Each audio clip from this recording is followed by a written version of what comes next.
What is this protest all about? What is this? Well, now there's various protests. I mean, it starts with the park that we all know, but park become the magnet for all the discontent first in the city, but then in the whole country.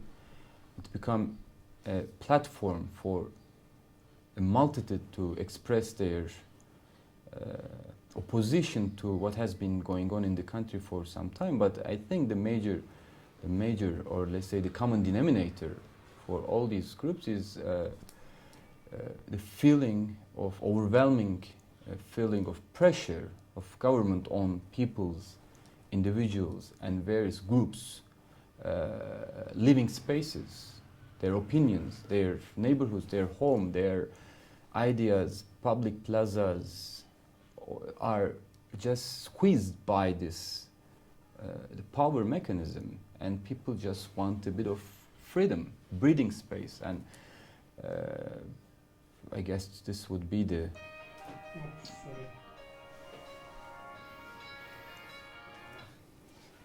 I'm going to make a collection Okay. of how many records I have with your phone on it. Yeah. okay. But why then do a couple of trees become the reason for this outburst? Yeah, because the couple of trees are located at the center of many things. It's at the center of the city. It is at the center of the current, let's say, bans, the closing the central part of Istanbul to any kind of political activism. This is the deal that we have since the last May Day. So various social groups who wants to, as they used to do for the last many years, those who want to come to the central public spaces in Istanbul, they were not allowed, and they were subjected to direct police violence, tear gas, etc. And this park is at the center of this space that people demonstrate their political opinions. These trees are our connection point with many references in life. That it is a living thing. We all, whatever our background is, leftist, right-wing, Islamist, secularist, everyone cares about trees. And tree is symbolic in the sense that it represents the common life targeted to be replaced by a construction project, a shopping mall or not, but a construction project targeted to replace a green open space accessible by anyone. And this construction project represents the overall political economy in the whole country. Now the major development model that we are experiencing is construction-based growth development. But why does that make people angry? I mean, the economy is growing, there's more jobs, there's more wealth. Exactly, but if, let's say, your public ferry station that you use for all your life, it's being privatized for a five-star hotel project that was recently finished, and you realize that in your neighborhood you will not be able to use the ferry station anymore because it is being sold to a hotel project owned by a Eastern Asian capital, people feel their living space is getting smaller. And if you multiple these kind of examples by 1,000, and anywhere in the country, but especially in Istanbul, the growth doesn't really reflect to the well-being of the majority of the people, because their spaces are being replaced by another vision of the city, another vision of the life. But why now? Why now? Because this process has been going for some time, and there were a multitude of discontent. Like some neighborhoods, they are being forced to go through urban regeneration projects without their participation. They were resisting. Hundreds of people, they were out on the street trying to stop these neighborhood regeneration projects. Or environmentalists, they were for a long time were fighting against the construction of the third bridge on the northern part of the city that's going to demolish 2.5 million trees. So yes, they were not maybe masses, but there were various protests. Plus, those people who feel that their way of living, whether it is by protesting or whether it is by drinking alcohol or expressing their opinion freely, they felt that their way of living is also under danger. So if you put all these concerns together, you create a kind of right moment, the critical moment that with one tree, with one park, with one green space that paved the way to this explosion. So, but the interesting thing is that most people demonstrating there are middle class that have benefited greatly of this economic growth. I would not agree with this.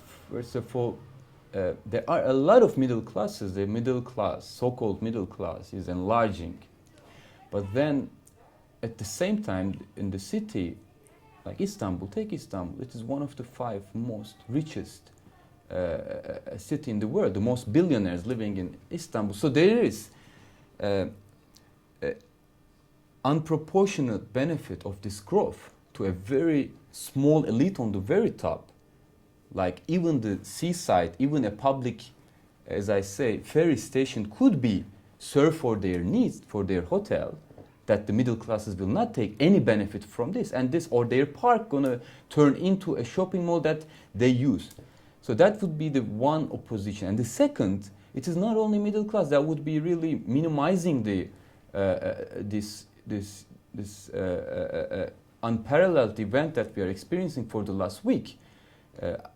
You see the poor Kurdish people joining the movement. You see some working class people coming with their unions or not. You see the Islamic, let's say, Muslim believers. Again, who is all protesting here? Count them for me. Who are they? Who are they? It's very difficult. It's almost, I mean, we have to profile all the Turkish different groups, but I mean, okay, you have the environmentalists, you have the, let's say, more social justice movement, the new social movements. You have those neighborhoods that are feeling threatened by the urban changes, the working class neighborhoods. You have the working class workers. You have the gays, lesbians, bisexual, various groups that feel this is an expression. You have those Armenians who feel this is their public space. They demonstrate their needs. They demonstrate the 1915, for instance. You have the Turkish secularists who feel their secular way of life is under danger. You feel those pious Muslims who think the way things has been implemented in Turkey in the name of, let's say, conservatism or religion, Islam, is not really representing their religion, their way of belief. You see academics, you see the professionals whose opinions has been long ignored. Taksim project has been on the agenda for such a long time, and funny enough, it was maybe one of the few projects that almost all the professionals, all the academics were against. And in a city like Istanbul, where But it even was done anyway. Then anyway, but Taksim and the Gezi Park together, this is what I'm saying. But so imagine you have in a city, in a country like Turkey, even within the same political mind people, there is so much fractions. You have one project, commonly all the experts are against. So this really representative, and why the project went on, because of the, let's say, arrogance of one man. Even within from his party, the mayor himself, we know that he declared he is not in favor of the project.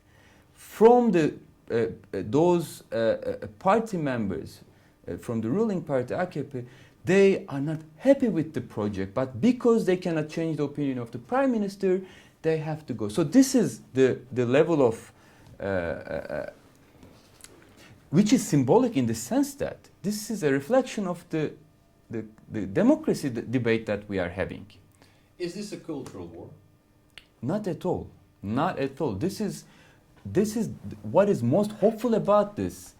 So for the last 10 years, we had a lot of maybe social mobilization, mainly directed by the existing power structures or the political parties or the establishments, whether being the secularists versus the traditionalists, etc.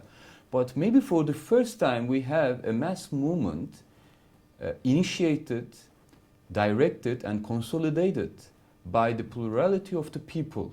And then all those other agents, some want to have a culture war, others not, they try to linked and then hijack the movement, but they are not successful at all. So despite the fact that this is what the government wants people to think, this is a cultural war, it is not. But how come I see only a very few conservative Turks, women wearing headscarves, are a minority on the square? This you could, based on a very, let's say, for years of clear divide between cultures, whereas culture is not easy all of a sudden to explode on the street, but so we can in a way understand why there's not enough headscarf women. When we mention these concerns, are they discrimination against, let's say, more pious people? People take it very seriously among the movement, and they make it clear that no, everyone is welcome. There might be incidents in any kind of social events which would have a bad impact on this multitude character, but overall, everyone that so far I'm experiencing are aware of this. In even conservative neighborhoods, maybe they are not as visible as on the street, but they are joining the this sound-making demonstrations at night. Even in Tophane, the people are doing that. You hear that, and those members of the community maybe who feel that is not the it's not right to be part of this movement, they get frustrated, but people don't stop themselves. Or the mosque opening its door to, as we experienced last night, the mosque opening its door in Beşiktaş to those demonstrators being directed to police violence, and mosque turning into a health center creates a whole new debate. How come these images are really let's say breaking our stereotypes? The secularist demonstrators seeking a refuge in a mosque to stop violence, to run away from the police violence, then this is a whole new debate for all of us. Will the government of Prime Minister Erdogan survive these protests? I mean, survival in what sense? I think he's not gonna is resign, or he's not gonna being topped down by the protests, but the protesters are giving a very clear message. So if he will survive without taking the message, I doubt. So he will receive the message, even if he doesn't publicly say. He will get the message and adapt to it. If not, I mean, elections are coming, but this is going beyond the just the basic math of the voters.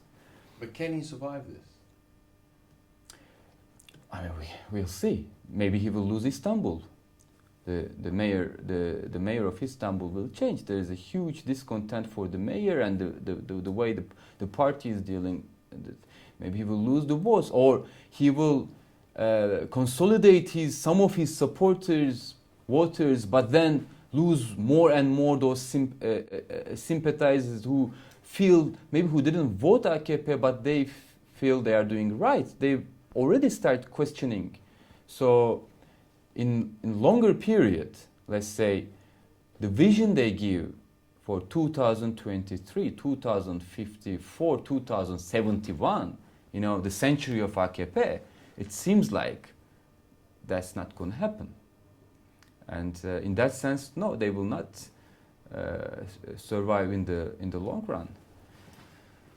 Meanwhile, the protesters are also becoming more and more violent. I see a lot of destruction. I see tiles being uprooted, stones being taken out of the street. I mean, wouldn't any government eventually just interfere and stop the city from being destroyed? I think it's very important to, if one wants to stop the violence, you have to really analyze it in a right way.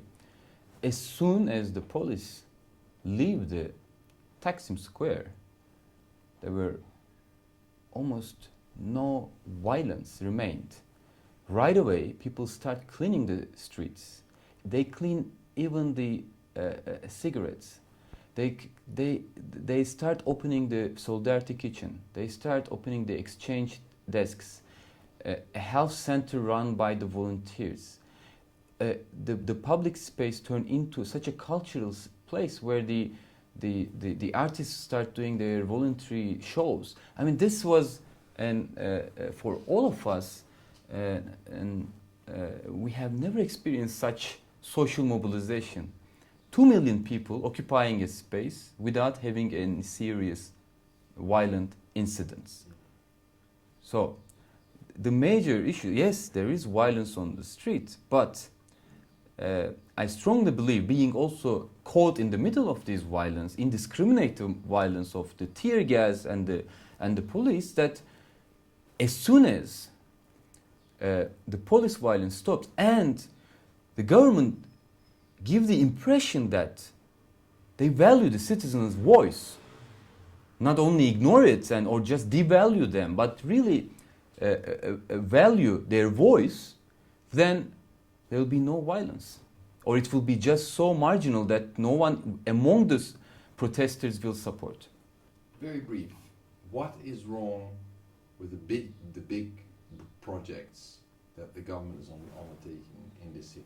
What's wrong with it? The park project? No, I mean in general? Yeah, the big projects. The major issue, what is wrong? First of all, let's say two major issues. There's no room for participation for the citizens. No room. We cannot influence at all, at any level, the decisions about if we need such projects, if the public money should be diverted to these projects, or how these projects should be designed, planned, implemented.